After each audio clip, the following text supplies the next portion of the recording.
Les affirmations et opinions présentées dans ce documentaire n'engagent que son auteur et ne sont nullement représentatifs du discours officiel sur ce sujet.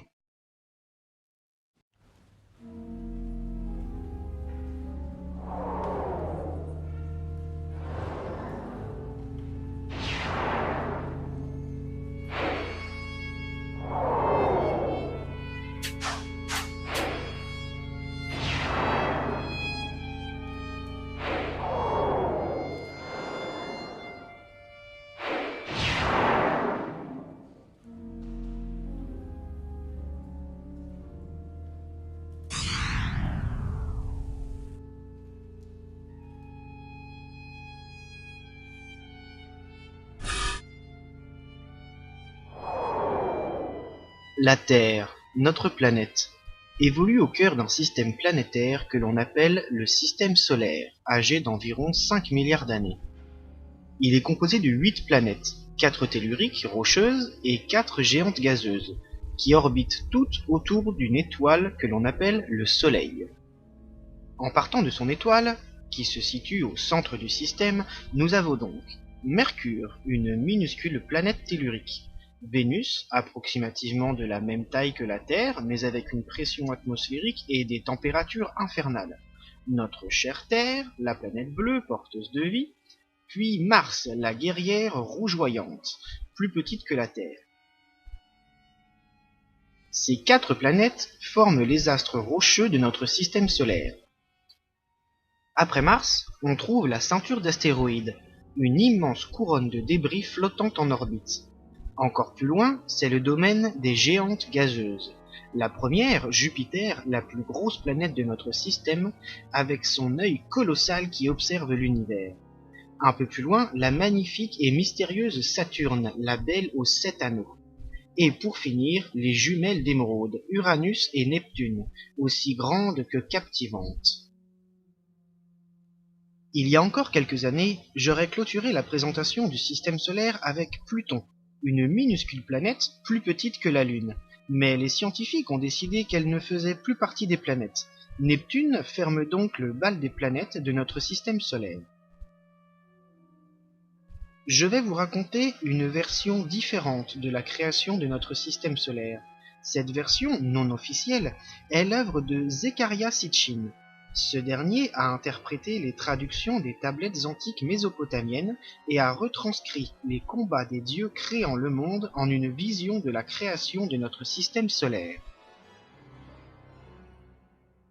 Cette épopée de la création apporte des explications plus que plausibles et réalistes à de nombreux mystères qui entourent toujours notre système solaire, comme la présence des comètes et leur orbite à l'inverse de celle des planètes, l'axe de rotation penché d'Uranus, la présence de la ceinture d'astéroïdes entre Mars et Jupiter, ou l'existence de Pluton aux confins de notre système planétaire. Tout commence donc il y a un peu plus de 4 milliards d'années.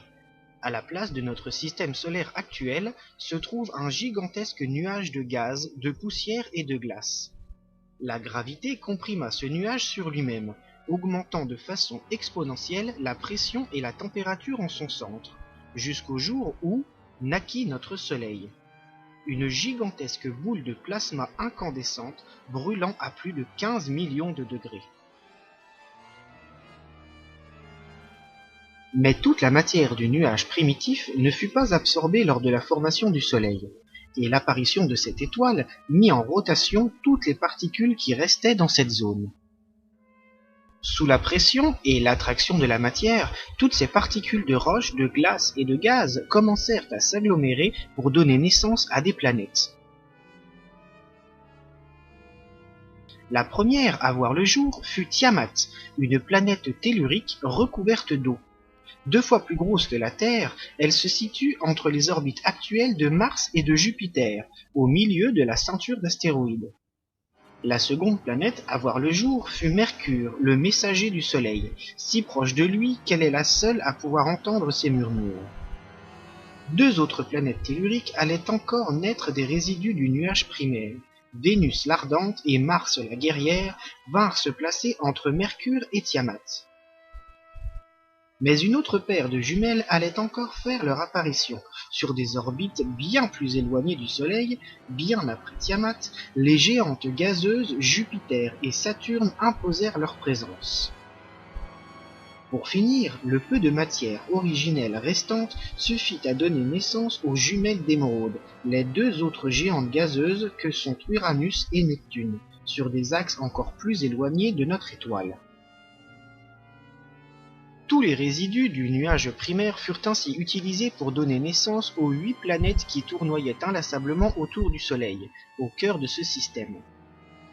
C'est ainsi que surgit de nulle part, d'un simple nuage flottant dans l'espace, un système planétaire complexe. Au centre, une étoile, le Soleil. Puis Mercure. Ensuite, Vénus et Mars. Vint ensuite Tiamat, recouverte d'eau, la plus imposante des planètes telluriques. Jupiter et Saturne, les premières géantes gazeuses, s'imposent ensuite par leur taille. Et enfin, Uranus et Neptune, deux autres géantes gazeuses, plus petites, clôturent la liste des planètes. On pourrait penser que tout est bien dans le meilleur des mondes, mais c'est faux. Ce jeune système solaire est instable. Les orbites des planètes ne sont pas correctement réparties, tout comme leurs emplacements par rapport à leur masse et à leur taille. Pour être plus précis, une planète en particulier pose problème. Tiamat. La belle bleue recouverte d'eau se trouve à une distance du Soleil telle qu'elle engendre de violentes perturbations au sein des autres planètes. Le jeune système solaire est dans un chaos permanent et les risques de collision entre différentes planètes sont courants. Par chance, les perturbations n'engendrent pas de destruction planétaire, mais aucune des 8 planètes du système solaire ne connaît la paix sur une orbite stable. Tiamat exerce une trop forte attraction sur ses voisines, et c'est le système tout entier qui en pâtit. Mais une planète n'appartenant pas à ce système solaire traverse à intervalles réguliers le jeune système planétaire. Il s'agit d'une énorme planète rocheuse 2 fois plus grosse que Tiamat. Elle est encore jeune, mais sa course est déjà passée de nombreuses fois par le cœur du système solaire. Le nom de cette planète rougeoyante, qui vagabonde dans l'espace, est Nibiru.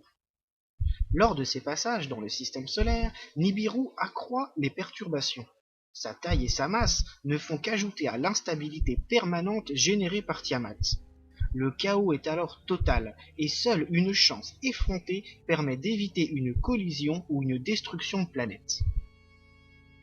Un jour, la danse perpétuelle des astres du système solaire permit quelque chose d'incroyable.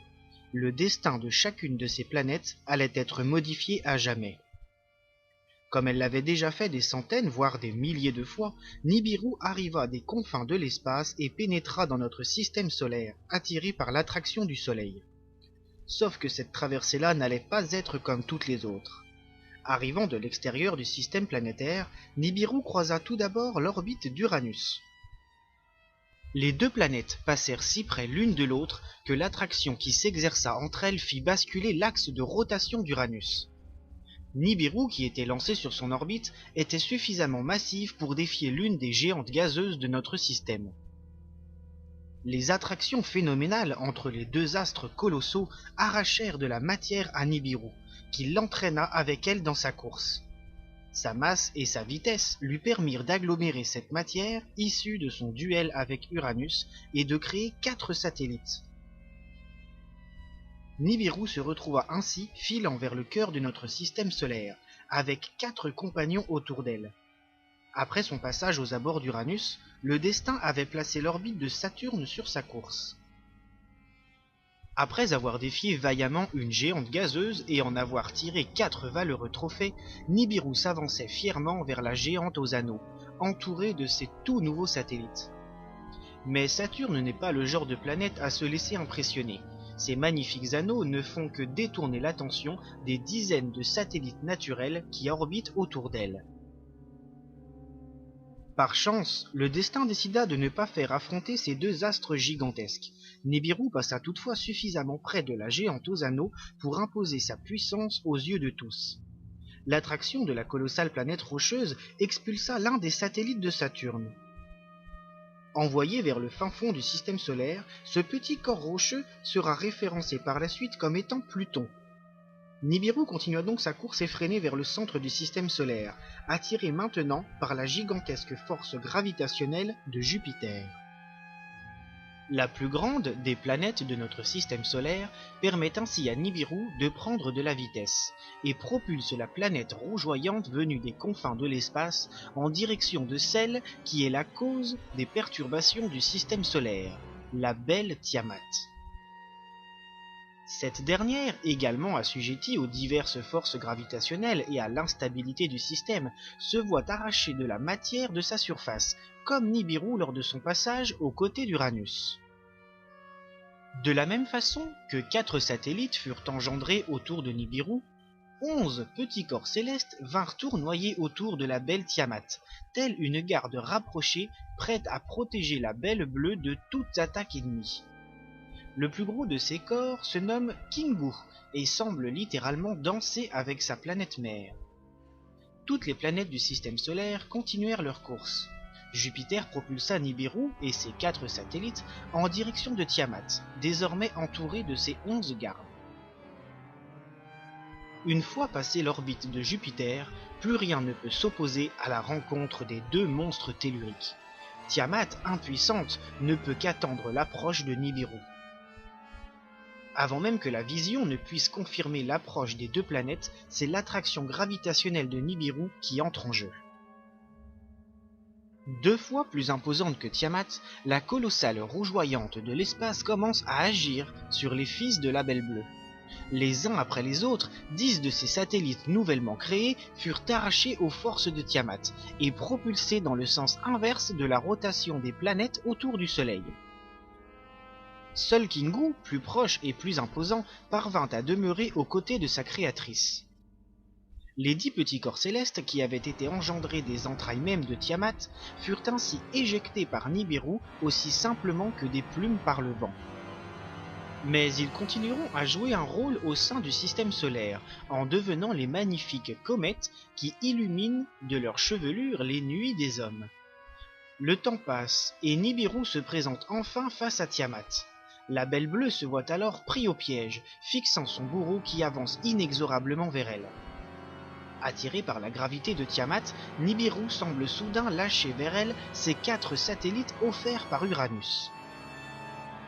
Tels 4 flèches fondant vers leur cible, les petits corps rocheux viennent s'écraser sur Tiamat, la frappant en plein cœur. Encaissant l'un après l'autre chaque impact dévastateur, Tiamat finit par rendre l'âme, les flancs lacérés par les attaques de Nibiru. Mais dans son ultime combat, la Belle Bleue reste rebelle jusque dans la mort, et si la vie lui a été arrachée par les assauts des satellites de Nibiru, son corps massif reste droit, posté sur son orbite, continuant de faire face à Nibiru. Cette dernière, poursuivant sa course, se dirige droit vers le corps sans vie de Tiamat. Avec toute la puissance que lui avait conférée Jupiter, Nibiru s'écrase sur une planète 2 fois plus petite qu'elle, et dont le corps porte les traces de ses multiples bourreaux. La collision est brutale et dévastatrice. Affaibli par les impacts antérieurs des satellites de Nibiru, Tiamat est littéralement coupé en 2. Nibiru désintègre la moitié de la Belle Bleue, réduisant en miettes les vestiges sans vie de Tiamat. La violence de l'impact propulse la moitié intacte de la planète bleue en direction du Soleil, et la place sur une nouvelle orbite. Venant se loger entre Mars et Vénus, les restes du corps de Tiamat, suivis par Kingu, son fidèle fils, sont forcés de s'établir dans cette partie du système solaire. La partie de Tiamat, détruite par Nibiru, se dispersa sur l'ancienne orbite de la Belle Bleue. Ces minuscules morceaux de roche et de glace formeront ce que nous appellerons plus tard la ceinture d'astéroïdes, entourant le Soleil et séparant comme une traînée de paillettes les planètes rocheuses des géantes gazeuses. Nibiru poursuivit sa route et sortit du système solaire. Elle avait perdu ses 4 satellites, mais était venue à bout de la perturbatrice Tiamat. Sans la présence au centre du système planétaire de la colossale planète bleue originelle, les différentes planètes purent se stabiliser et finirent par trouver leurs orbites respectives. Les restes de Tiamat, propulsés sur la nouvelle orbite, entre Mars et Vénus, ne restèrent pas pour autant inertes. Kingu continua d'orbiter autour de la moitié intacte de Tiamat, et son attraction, associée aux diverses forces de gravitation du système solaire, finirent par former un nouvel astre rocheux. Cette nouvelle planète, 2 fois plus petite que Tiamat, possède également à sa surface une importante quantité d'eau. Elle deviendra la nouvelle planète bleue de ce système solaire et portera le nom de Terre. Kingu, pour sa part, deviendra son seul et unique satellite naturel, la Lune. Cette nouvelle configuration astrale du système solaire permit de stabiliser l'ensemble des astres, qui y demeuraient, et de pérenniser une paix amplement méritée. Le nouvel ordre des planètes du système solaire, en partant de son étoile centrale, était donc Mercure, Vénus, la Terre, Mars, Jupiter, Saturne, Uranus et Neptune. La Terre possède toujours autour d'elle les vestiges de Kingu, sous l'apparence de la Lune, et Neptune pouvait désormais admirer, à la sortie du système solaire, la minuscule Pluton, qui fut arraché à Saturne. De son côté, Nibiru poursuivit inlassablement son excentrique course, croisant de nouveau le centre du système planétaire et admirant la ceinture d'astéroïdes comme le souvenir impérissable de son duel avec l'illustre Tiamat.